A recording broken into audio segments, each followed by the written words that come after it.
Terrier Racing is great fun. I do it with Paul Whitaker, who I think you might be interviewing next week. He's coming on next on retired Tuesday. police dog handler. Yeah. And we just do it at charitable events. We don't charge anything for it. Do you compete with each other? You breed dogs against each other? I haven't got a terrier at the moment, but I have done in the past. I've won because if you train the dog up so it doesn't look over its shoulder to see where the other three are, and just focus on the law, which is a fox brush. Yeah, sure. As a rule. But we were down at Whitnam Clumps at the Young Farmers County Show, and we had a good afternoon because we always run the terriers first, and then we have like an all-comers race where you can put a collie or a boxer. We had one race, there was a husky, a boxer, there was a dachshund, and one other dog in there. Wait, and so the crowd loved it. These aren't always... Oh, that's just a charity one. I was going to say, these aren't... The husky's not a terrier, though, obviously. No, this was the all-comers race. After we raced all the terriers and got a winner out of that lot.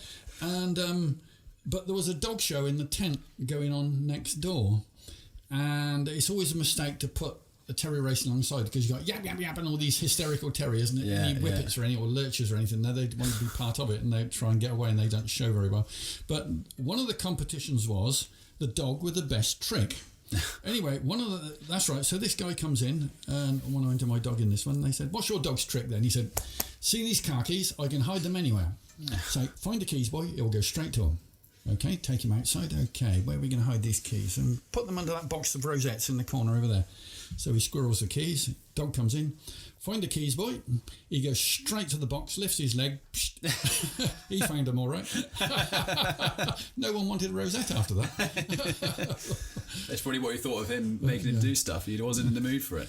But the big thing... Paul probably wouldn't tell you this. He's got those lurchers which know the game. They've done it so many times. And sometimes at the end of the display, we run them diagonally about 100 metres across the ring. He'll take them a bit farther back and let these two lurchers go. They know the law, the fox brush, has gone under a blanket. The terriers, we can bamboozle them and I can salvage it. Occasionally it'll get shredded, but not really. And they come down. One lurcher will toss the blanket in the air. They go in and they shred the fox brush in seconds. But the crowd love it, don't they? It's all good entertainment. It's all good harmless fun. But actually explain what... So, I mean, I saw Terrier Racing for the first time this year, actually. I didn't know... Was it last year? The Morton show last year? Well, you weren't... Was that you at the Morton show? No, it wasn't. I won it. Because it's the first Saturday of September, we're usually harvesting still. And I did take my dog down there one time and I actually won it. I had to carry this bag of dog food about 3/4 of a mile on my shoulder back to the car park. But anyway. No, what we do, we've got an old bike. You turn it upside down, you chop it in two. The front wheel goes to the far end, where the traps are released. Traps where the dogs are... That's the freewheel end.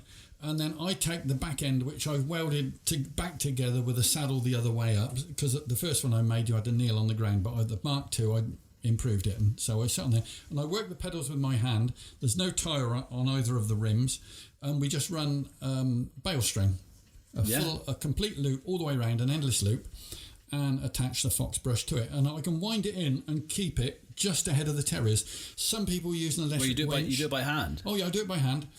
Some people jack a car up and just run it round a rim. They can control that to a degree on the throttle. But it's quiet and it's easy and it's environmentally friendly, the whole job. And then I can jerk it backwards and forwards in front of the terriers and get yap yap yap in their little boxes. We tried to stop them fighting. I've only been bitten once, and that was by my own dog, actually. I picked him up, and this black terrier go, which jumped up and caught hold of his back leg, and he bit the nearest thing, which was my hand. And they just so worked up. 5 stitches, five stitches on the bank holiday Monday, but I forgave him. He was a good little dog. And do they do this straight away? Because when I saw it in Morton, I think it was your comers, and they had random dogs. And normally what you got is the dogs just run out, and then they just go in all sorts of directions, and they don't know what they're doing. The ones that really know about it get hyper and they've real focus. But we did have one time, over the PA system, put out an all-comers one, and this woman turned up with a King Charles Spaniel. And she said, "I don't know if it'll go or not." I said, "Well, give it a try. Let's see." It was brilliant. Yeah. You wouldn't think it. You think their little lap dog thing, wouldn't you? Yeah. King Charles Spaniel, but no. It's in the DNA somewhere, though. It worked treat. Yeah, the hunting team was in it, definitely. When Corona's over, we should try and get a video of that, George. The old Terrier Racing. I don't know, because we can describe it, but it's still like when I was seeing it. First of all, they just win by just crossing line first. It's literally that simple, but. Serious Terrier Racing, what we used to do was chop the sleeves off different coloured jumpers, and then you'd have red, green, blue, whatever the colours, and you'd have a judge at the end, and they'd say the red one won or the green one won. It adds a bit more interest to it. Is there money on it? It was just... Well, no, some places there are. The real big terrier shows and lurcher shows, you get these whippet crosses, and as long as they're under backs, I think it's 13 inches at the shoulder, then they're eligible, and they really fly. But you can't beat the little Jack Russells. Dave Lee, our local policeman at Wootton, he had a lovely little terrier, and Max, and I trained him up at home. He brought him over. He said, I want to get this dog racing, and we gave him a couple of training sessions, and he won the Young Farmers on the Sunday at Hopcroft Holt, the Young Farmers County Show, got a bottle of champagne, and on the Monday he went to Sanford Cricket Club when we were doing it down there, and he won again. So in 2 days, And he was only a little short-legged dog, but he could cover the ground like no time. Well, I've actually built ferret races outside. I built these, but the problem is my ferrets don't really know what they're doing. I mean, I keep trying to train the tubes, them. Well, but I mean, you've got to train them early on, haven't you? Because when I started mine at about 2, and obviously the way, I mean, I assume you know, but obviously any listeners, you've got piping, I don't know what you need, plumbing pipe, 4-inch pipe, and some cage, and then they just have to run through 3 boxes and back again, and the first one out wins. But I thought, being naive maybe, that when I first did this, they'd know what to do, but it's really quite hard to get them to go down there. Because I heard that they lay cables down, underground pipes. They use ferrets for that, which I thought, it must be the scent of a rabbit at the far end, don't you? That'll bring them through. That'll run them through, yeah. Well, I mean, normally I take mine ferreting, so they're used to being in dark holes, and working their way around, But I mean, I don't know. They just don't move. You put them in there, and they just no smell of rabbit. You see, there's no incentive to work, is there? And they get stuck in the middle on their first cage. They're looking around, and they're not racing. I should try and be rabbit sensible. Comfort zone. Get back again. No. We had up here when the Young Farmers Rally was at Swinbrook.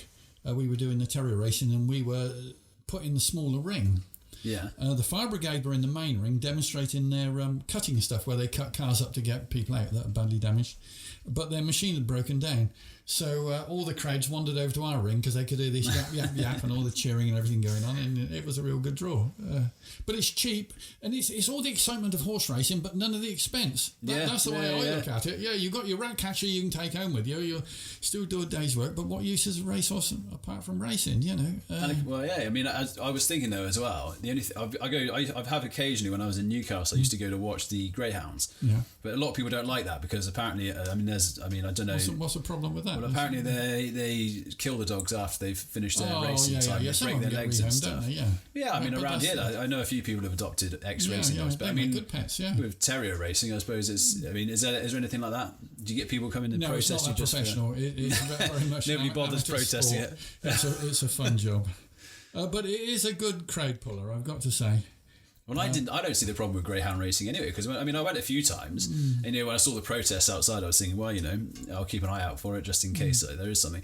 The dogs are doing the same. They're barking away. They're raring to go. They want to run. They come out of the trap. They're loving life, wagging their tails. Yeah, that's right. That's a burst of it. They seem to be enjoying themselves. I mean, it's better that than being a dog trapped up somewhere. Getting overweight and taking being trapped somewhere, taking up the post office on a Thursday, collects a pension is the only exercise they get, isn't it? Yeah, I know which one I'd want to be. I know. What would you rather be doing? I went again in Wales as well. And it's a good night out. You've been off to do the dog races? I've been down to Oxford once or twice. Yeah. Is it one in Oxford? We actually made money on it. Yeah. Yeah. Yeah. Well, I think I don't know enough about it, so I went there and I put small money because I don't want to start putting loads of money on things I don't know how to do.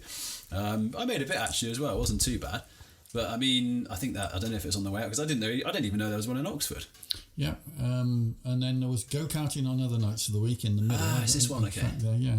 We'll have to go up there sometime as well. Get that on video. Well, it's still going on. And then it was on the Speedway track. That was right. It's the same track that the Speedway. Oxford Cheetahs, wasn't it? There was a Speedway team then. And I don't think that's happening anymore.